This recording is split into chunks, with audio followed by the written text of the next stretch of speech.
સુરતની કામરેજ સુગર મિલના પરિણામ બાદ આજે કારોબારી બેઠક મળી, જેમાં પ્રમુખ પદે અશ્વિન પટેલની વરણી કરાઈ, જ્યારે ઉપપ્રમુખ તરીકે હેમંત પટેલની વરણી થઈ. હાલમાં યોજાયેલી સુગર મિલની ચૂંટણીમાં અશ્વિન પટેલની પેનલનો 18 પૈકીની 12 બેઠકો પર ભવ્ય વિજય થયો હતો, જ્યારે બિનહરીફ થયેલી 5 પૈકીની 4 બેઠકો પર અશ્વિન પટેલને સમર્થન મળ્યું હતું.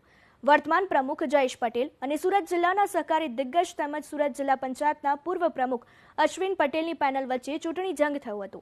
10 વર્ષ બાદ ફરીથી સહકારી ક્ષેત્રમાં એન્ટ્રી કરી અશ્વિન પટેલે કામરેજ સુગર મિલના પરિણામોમાં ભારે ઉલટફેર સર્જ્યો હતો.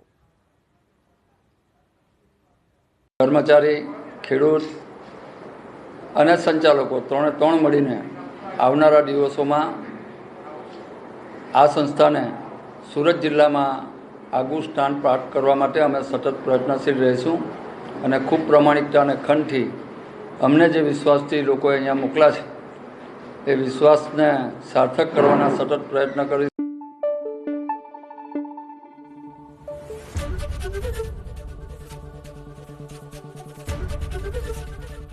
એબીપી અસ્મિતા, ગુજરાતની અસ્મિતા.